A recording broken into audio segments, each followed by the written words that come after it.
Les représentants de l'administration, différents ministères sont représentés ici ce matin.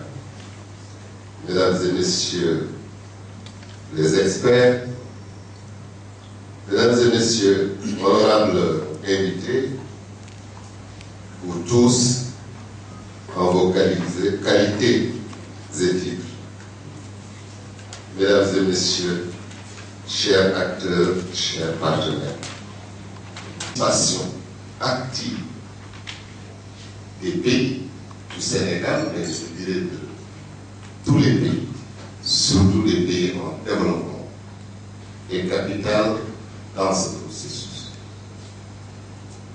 Le principal enjeu, c'est de savoir comment, tout en restant dans l'universalité et la globalité, parce que nous sommes dans un programme mondial, faire en sorte que les pays en développement, les pays bénéficiaires s'y retrouvent parce que leurs préoccupations, leurs priorités auraient été prises en charge.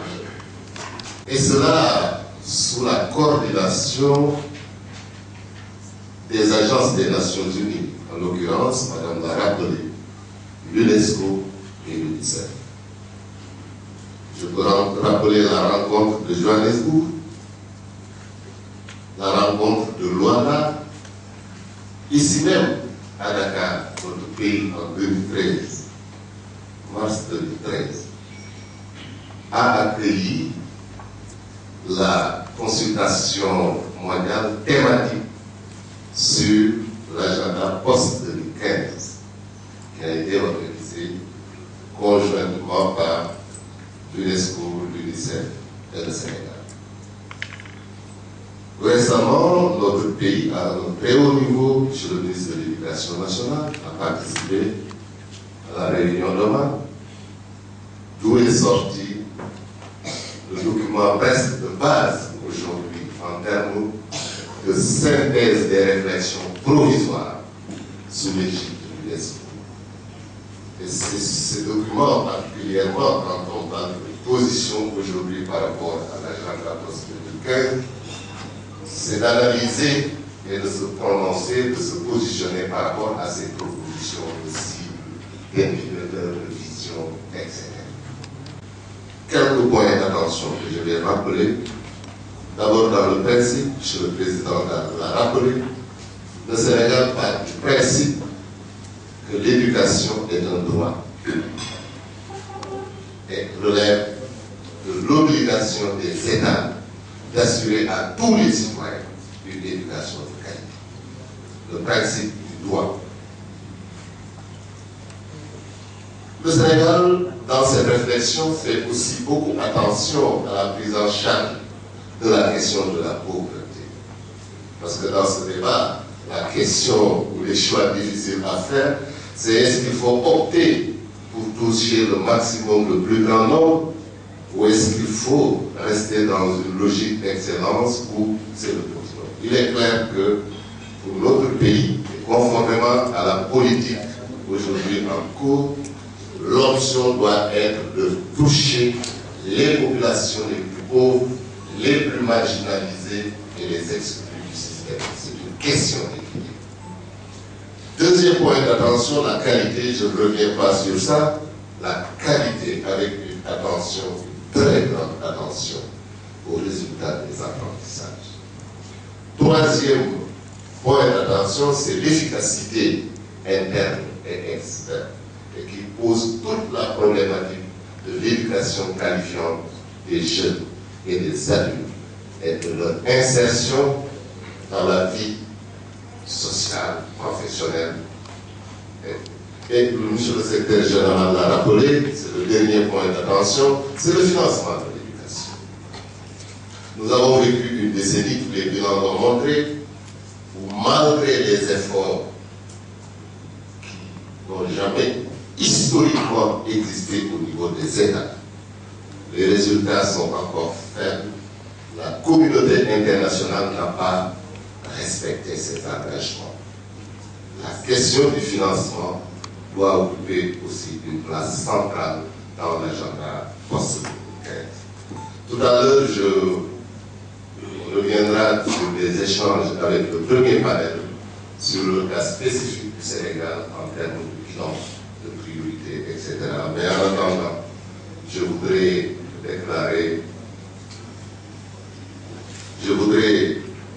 déclarer ouverte, au nom de M. le ministre de l'Éducation nationale, ces assises des actes organisées par la COSIDEP sur le bilan de l'été et l'agenda post-2015. Je vous remercie de votre attention. Avant de...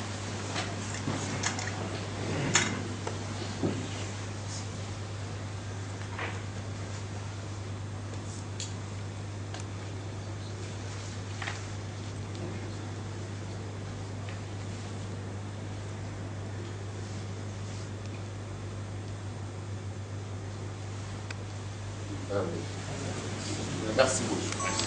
Président de séance.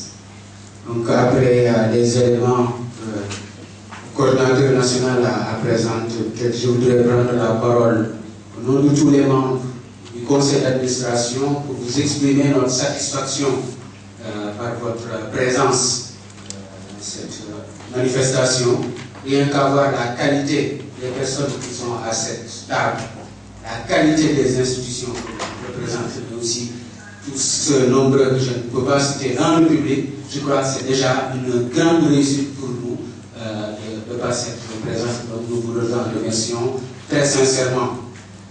C'est une initiative qui est prise dans le cadre du projet de la COSIDEP financé par le Fonds pour la société civile, qui est en droite ligne avec les engagements de notre coalition qui ont notamment été manifestés à la fin des assises nationales de l'éducation et de la formation, mais qui viennent de plus loin avant cela, et également expriment nous notre croyance vraiment au vertu du dialogue.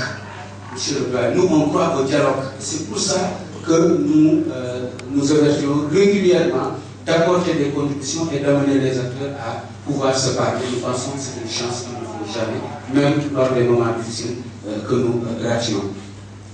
Nous l'avons fondé sur la nécessité qu'il y a de fonder ces réformes-là, aussi bien au niveau national que dans le cadre des processus post-2015, sur une démarche inclusive et participative, qui prend en charge également les enjeux du développement durable et qui offre toutes les chances de ce dialogue de qualité entre les parties prenantes. Et c'est important par rapport au post-2015 parce que nous avons eu de nombreuses promesses non tenues d'une éducation de qualité pour tous. Et là, nous devons nous ramasser, nous mobiliser pour que cette fois-ci, nous puissions atteindre ces objectifs-là. Et ça passe par une appropriation à la base. Ça a manqué dans le processus des ORD, mais aussi des engagements réciproques à l'échelle nationale pour que ces engagements et les mobilisations financières autres à l'échelle internationale puissent avoir une chance d'aboutir. Donc, il est important qu'on ne fasse pas une disjonction entre le processus national et le processus international. On doit y amener ce qui a été l'objet d'entente, d'engagement de la part de toutes les parties prenantes, en nous appuyant sur les concertations dans le supérieur, en nous appuyant sur les assises de l'éducation et de la formation. Nous avons les bases pour que ce qui soit présenté au nom du Sénégal reflète un engagement de toutes les parties prenantes. Et enfin, ça passe par la responsabilité de chacun, l'imputabilité et la responsabilité. On a quelques enjeux de ce qui nous réunit et finir par des remerciements à toutes les autorités, des ministères de l'enseignement supérieur, de la famille, de la fonction publique, de l'éducation nationale qui nous accompagnent aujourd'hui, qui sont présents ici,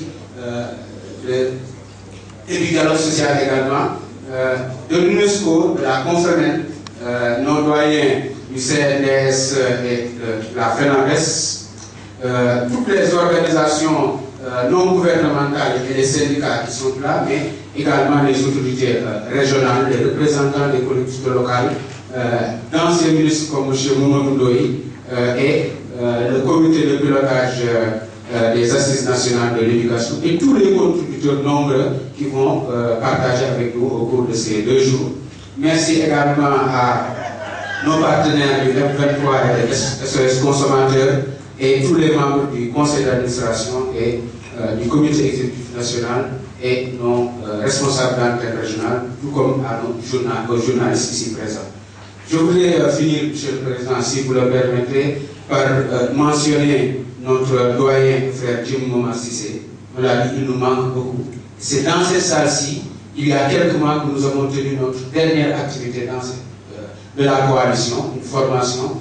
Il était malade, on l'avait excusé, mais il a tenu à venir ici à l'origine et à donner sa contribution à ce que nous faisions dans cette même salle-ci.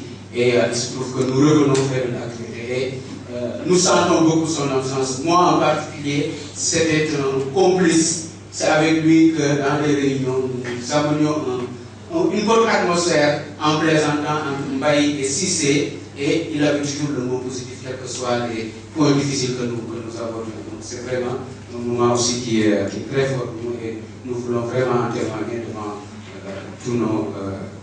toute l'assistance ici du pays. Je vous remercie. À l'équité donc de genre, après donc tous les constats qui sont faits, nous pensons qu'il faut sensibiliser les parents pour qu'ils puissent donc amener les enfants à l'école. Revaloriser la fonction enseignante, on ne va pas y revenir, ça a été donc développé. Capitaliser toutes les actions qui sont faites par la société civile. Parce qu'en termes de sensibilisation, comme nous l'avons constaté, les organisations de la société civile, les organisations communautaires de base s'impliquent effectivement pour sensibiliser les populations en matière d'éducation. Vous montez un peu. Ensuite, oui, nous avons aussi recommandé qu'il y ait une liaison entre l'éducation et la formation professionnelle. Voilà donc ce que nous avons fait au niveau de l'atelier niveau 2, sans oublier dans les avancées qui ont été notées dans le projet sur la modernisation des DARA, qui est une avancée que nous pouvons noter. Je crois que donc là aussi, les gens peuvent s'impliquer pour que ce soit une effectivité. Je vous remercie. Dans le groupe, le docteur Amadou Diaby, secrétaire général Sud-Est, coordinateur du CERC, qui a mandaté ici, et qui a eu ce matin un empêchement, mais qui promet de se joindre à nous dans l'académie. Donc le groupe 3 avait en sa le thème sur les enseignants, enseignement et résultats d'apprentissage. Et nous sommes partis naturellement du bilan que nous avons fait dans ce GPD, des constats qui ont été donc identifiés, des problèmes et défis identifiés, des priorités et stratégies, n'est-ce pas, qui ont été dégagées pour l'après 2015. Et à la lumière des débats également, des conclusions qui en ont été tirées. Il s'agissait donc pour le groupe plus spécifiquement de porter la réflexion sur les aspects suivants. Les effectifs, la formation du temps initial conduit des enseignants, le recrutement, l'affectation et la rétention, la condition enseignante et la gestion des personnels, ainsi que les résultats de l'administration. Nous retenons donc qu'il faut davantage de rigueur et de transparence dans le recrutement, à travers donc les fonctions d'entrée, l'harmonisation des corps et le temps vers l'extinction du corps des professeurs, le collège d'enseignement, disons, au niveau bassiste. L'affectation et le recrutement. Le respect des principes d'équité et de correction des disparités, mise à jour de personnel formé, qualifié et compétent au village et des gouvernements et décideurs de la nécessité d'investir dans l'éducation et dans l'enseignant. La deuxième recommandation, c'est l'engagement fort à prendre par la communauté internationale et nationale à doter les systèmes éducatifs, les systèmes d'enseignants en nombre suffisant et en nombre suffisant d'enseignants de qualité, bien formés, compétents et motivés. et de mettre à disposition de ces derniers des outils adéquats leur permettant de mettre en pratique les compétences, les savoirs et autres. Et bon, on a lycée, et d'assurer un environnement d'apprentissage de qualité, confortable, sûr et sécure, n'est-ce pas, en termes d'infrastructures, de taille des classes, etc. Et le groupe donc invite l'atelier, la société civile, dans sa globalité, à apporter le plaidoyer à tous les niveaux. Merci. Du rapporteur du groupe 4.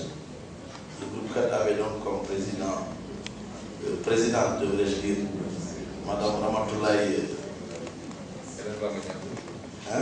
Hélène Ramagnan. Hélène Ramagnan. Je connais bien Ramatoulaye, c'est même mieux de dire Ramatoulaye, n'est-ce pas? Nous devrions travailler, apparemment c'est trop. C'est ça, non? Oui, mais derrière on ne va pas bien.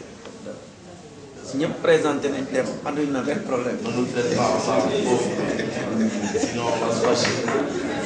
Alors, nous avions comme thème l'éducation et apprentissage tout au long de la vie. Alors, nous avions travaillé sur des pistes d'action parce que notre chevet, c'était un peu le document statistique qui avait été présenté. Et les documents statistiques, on ne voit pas bien, les documents statistiques qui parlent de la population au Sénégal permettaient de... C'est bon? Oui, sauf que le cadrage n'est pas bon, il y a des mots qui échappent. Ça, c'est Tu fais ça en mode page. Tu changes mode page. C'est vrai que le document n'a pas été...